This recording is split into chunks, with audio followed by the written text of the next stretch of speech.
Last time we had seen the army as well as the administration of Shivaji. Today we shall see the revenue administration that marks Shivaji as a king different from a plunderer.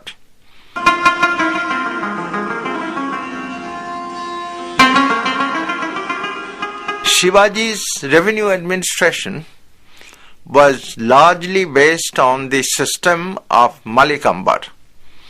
It was a system in which there was measurement of land as well as the assessment based on the revenue.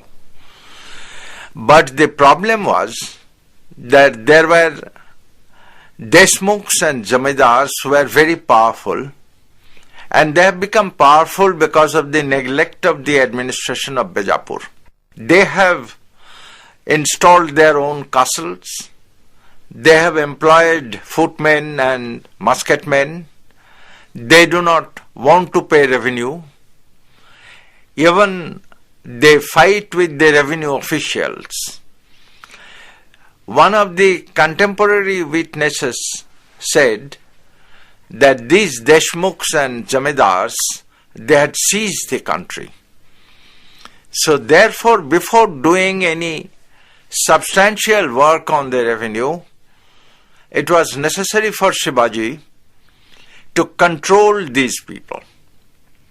First of all, he demolished their forts and the castles. Then he abolished the ijara or the farming system of the revenue. Thirdly, he determined the salaries of the village officials, district officials and other officials as well. This was done on a basis of a fixed salary and not on the basis of percentage. So therefore an order gradually came that things were not happening in the earlier way of anarchy.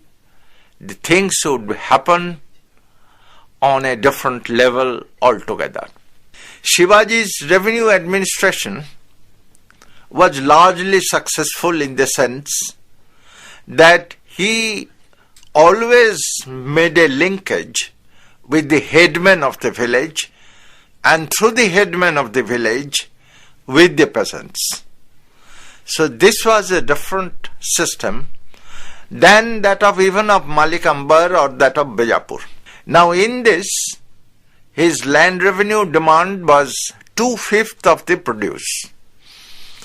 But this land revenue demand was supplemented by, according to some historians, cesses and taxes. But the contemporary evidence does not tell us of the cesses and taxes taken by Shivaji. These were more or less applicable to the days of the Peshwa after the death of Shivaji. It was stated also that Shivaji cancelled the Jagirdari system. That was also not totally correct. After the death of Afzal Khan, Shivaji allotted some Jaigirs.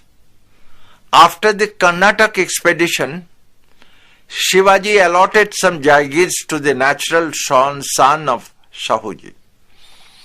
Even the goddess Bhavani had certain revenue mahals or areas earmarked for the temple. Only Shivaji did not want Inam Jaigir or Jaigir without any tax, etc. This was the old Mughal system that he discarded.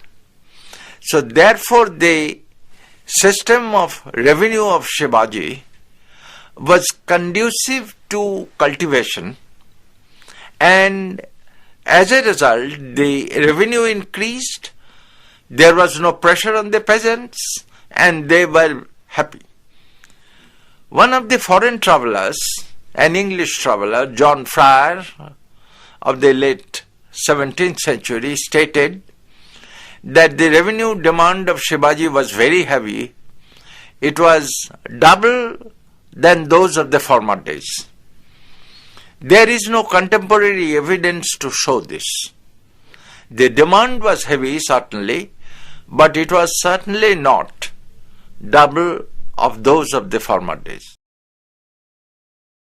Shivaji was a skilled general. He was a practical diplomat, a very shrewd diplomat, and also an idealist. The beauty of the Shivaji's administration lies in the fusion of the ideal and the practical. Shivaji took, for example, Muslims, particularly Afghans, as well as other Muslims in the army. Although the Mughals had their Rajputs, but the Mughals continuously harped on the Hindus should be avoided and so on and so forth, particularly during the time of Aurangzeb. But in case of Shivaji, there was the talk of Hindu Padshaahi, but it was not a Hindu state in that sense. Only the commanders were all from Maharashtra. After the death of Shivaji in 1680, his son Shambhuji became king.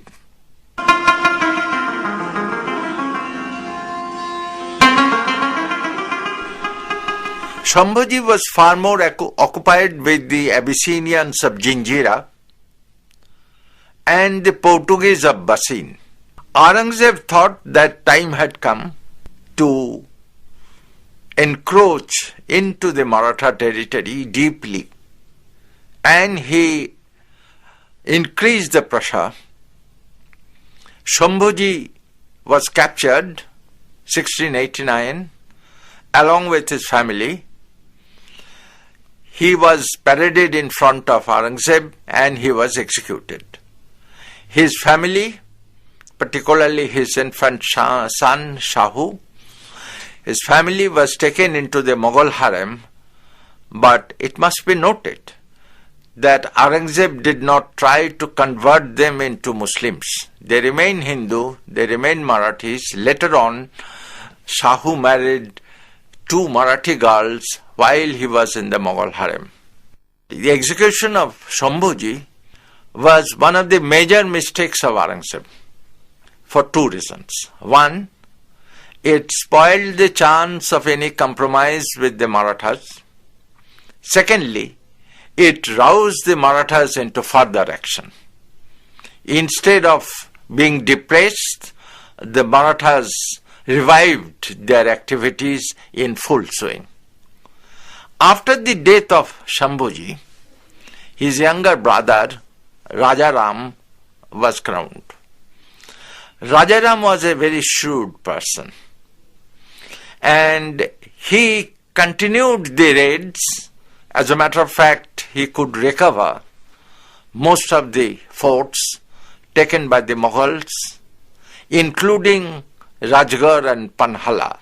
But Aurangzeb did not relent. He sent one of their greatest generals, Zulfikar Khan. With the coming of Zulfikar Khan, Rajaram escaped from Maharashtra, went to the eastern coast in a fort called Jinji, and stayed there and continued the campaign. Zulfikar pursued him, went to Jinji, besieged but could not take the fort.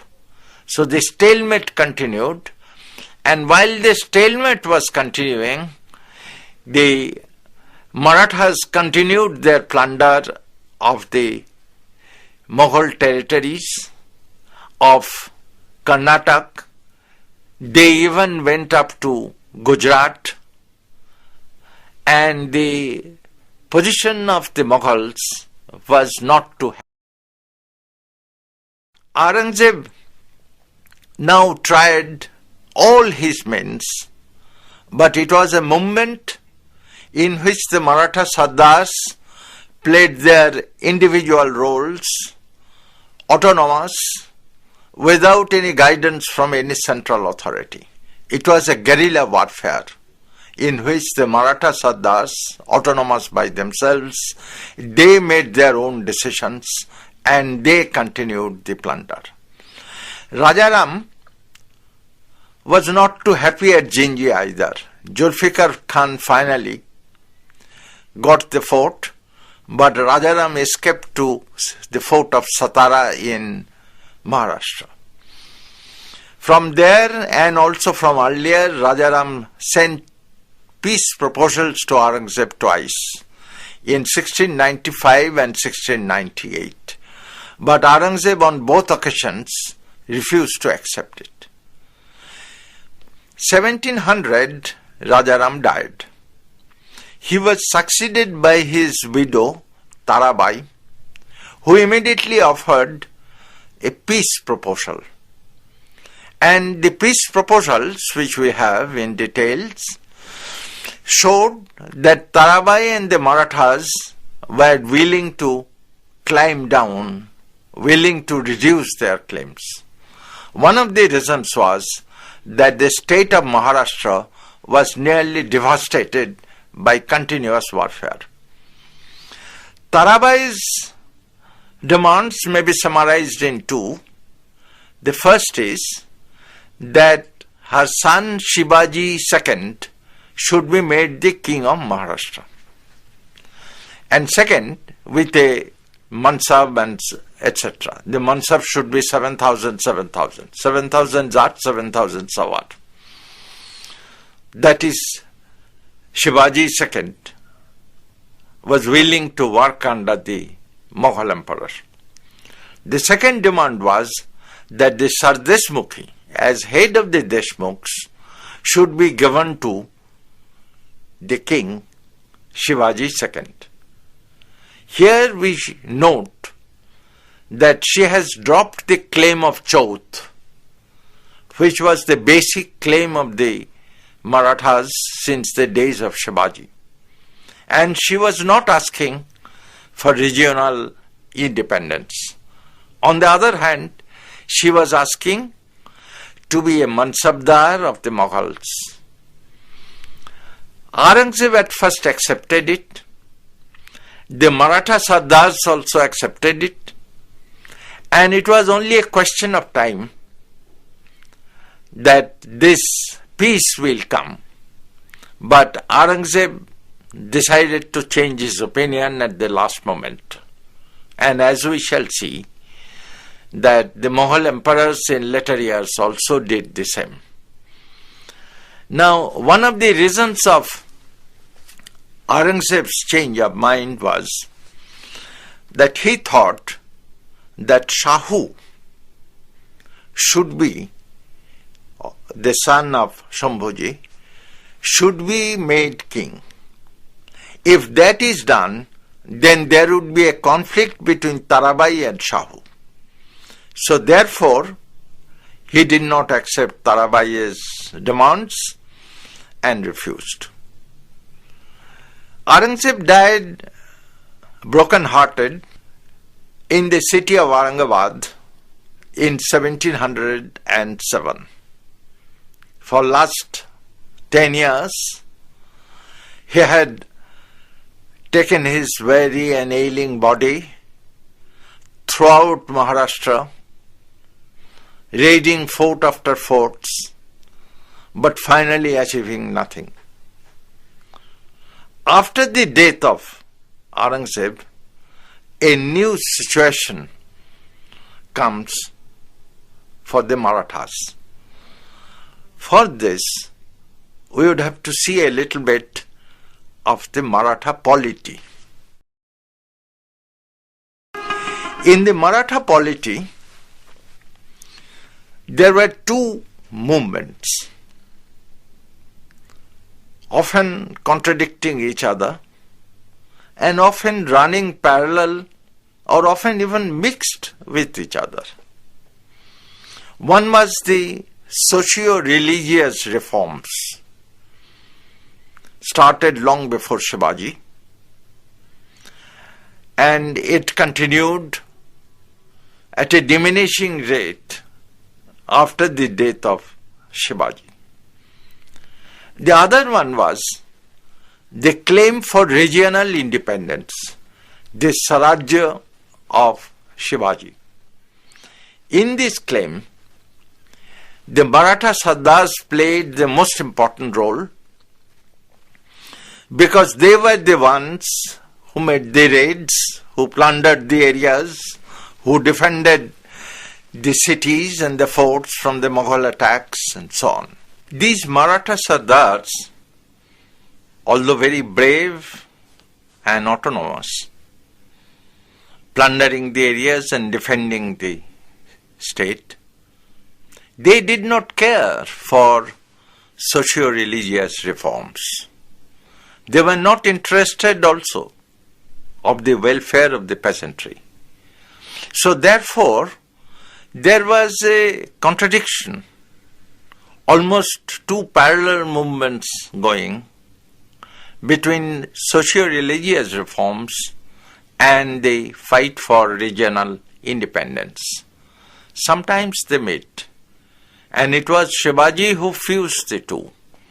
But after Shivaji, the problem came up, and the Maratha Sardars by that time, by 1701 or 1708, became more or less independent of anybody in the Maratha state. Aurangzeb died in 1707, and after his death, the Mughal court released Shahu, who came back to Maharashtra, welcomed by the Maratha Sardars. But the Maratha Sardars did not want to lose their autonomy. So they played very skillfully between Tarabai and Shahu, the two claimants to the throne of Maharashtra. It was in this condition that Peshwa Balaji Vishwanath tried to stabilize the situation, tried to stem the anarchy, and tried to limit the activities of the Maratha Sardars. In 1719, just before his death, he made a settlement in the court along with the Maratha Sardars and with King Shahu and other officials, in which he divided the areas of plunder among the Maratha Sardars. He also made the agreement, or rather made the Maratha Sardars agree that they will collect Chaut and Sardeshmukhi, but they will pay Sardeshmukhi to the King Shahu and 34% of the revenue to him. The Maratha Sardars immediately agreed for a very simple reason. They had become independent of the king himself, and the king had become totally dependent financially on the Maratha Sardars. But before much could be done, Balaji Vishwanath died, and King Shahu appointed his son Bajirao as Peshwa. This created a little bit of a problem, because so far the Maratha posts were not hereditary, but now it is becoming hereditary, and therefore other Maratha officials, they were looking ambitiously for the hereditary succession. That question was not properly resolved during the lifetime either of Bajirao or later. But Bajirao, a very skillful soldier, equally skillful diplomat, had a problem. The problem was that there was a Pratinidhi named Sripath Rao. Now Sripath Rao wanted a discussion first on the Maratha policy. What would be the policy of the Marathas in an open court? This has been recorded by Shabhasad, the contemporary author, but it is quite possible that he put his own words into the mouths of both the parties. Sripath Rao first stated that the basic problem of the Marathas was to control the Siddhis of Janjira and overrun Karnataka, strengthen the finances and the army, and decide who would be the powerful person between Pratinidhi and the Peshwa in the council of the king. He also made certain other comments, like the Mughals should not be provoked too much and one should try to make Nizam very friendly towards the Marathas. Bajiraw's reply was that Siddhis of Janjira were of not much of nuisance. It was a trivial question. The Karnataka is ripe for attack. There was total anarchy and the household troops could manage that. As for the finances, Bajiraw's thesis was that unless we get money from plunder from outside, from prosperous areas, the financial position would never be strengthened. So therefore, the Marathas should straightaway occupy Gujarat, Malwa, and plunder the areas of North India. As a matter of fact, his vision was the Maratha flag will fly on the walls of Attock on the Indus. As far as Nizam was concerned, Bajirao said that if the Marathas get Malwa, then Nizam would be surrounded, his link with the Mughal court would be cut off. So therefore,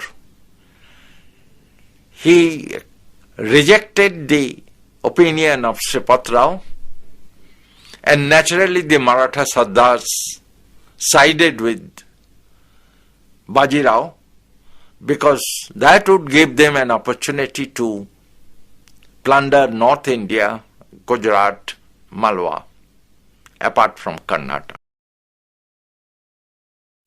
There are 2 points of note in Bajirao's speech. One is that it was clear that he did not want to replace the Mughal emperor. He did not want to change the Mughal emperor. As a practical politician, although the Marathas speak of the Hindu Padshahi, he knew that it is impossible to put a Hindu prince on the throne of Delhi. Since that cannot be done, the best way is to get the confirmation from the emperor of the claims of the Marathas, recognition of the emperor for the Maratha claim of Chaut, Sadeshmukhi, etc. The other point was that it was in fact the prelude to the domination of the Deccan. Although the Deccan was not properly spelled out, but it is clear that Bajirao had his intention on the Deccan, for which he wanted to first isolate Nizam and then go on. Now once Bajirao's proposals were accepted, it was becoming difficult for Nizam-ul-Mulk at Hyderabad. Nizam-ul-Mulk was the governor of Deccan, viceroy of Deccan from 1715 to 1717. he did not want to pay Chaut and Sadeshmukhi from the Deccan to the Marathas, and he resisted it. They were at war. But the imperial firman came in 1715 to pay Chaut and Sadeshmukhi from the Deccan to the Marathas. So he agreed to that.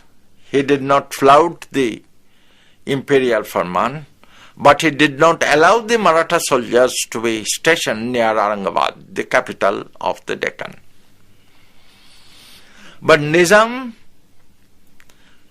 although remained friendly with the Marathas, and the Marathas did not really provoke him, there was the question of the position of Nizam and Marathas in the Karnataka. Who will get the Karnataka? That was the basic position.